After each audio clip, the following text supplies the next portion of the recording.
Today, a federal judge releasing an expanded list of items seized by FBI agents during last month's search warrant executed on former President Trump's Florida estate. The list itemizes hundreds of government documents seized by investigators and explains where and how they were found.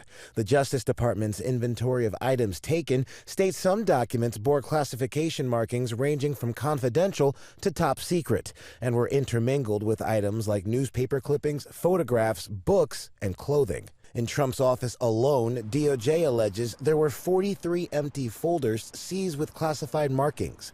ABC News learned the FBI remains concerned there could be classified records still missing.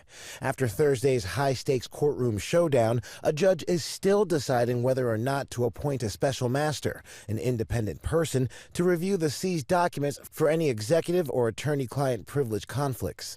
At the hearing, Trump's legal team comparing the hundreds of classified documents seized to overdue library books. DOJ lawyers were blunt, saying because he was no longer the president, he did not have the right to take those documents. They aren't his.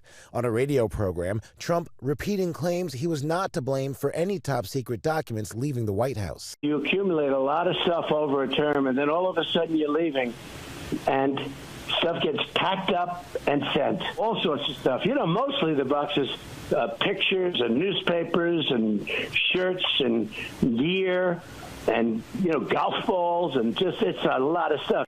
If the federal judge appointed by Trump rules in his favor, then lawyers on both sides will be offered to make suggestions as to who can review the materials. If not, Trump's legal team says they will appeal.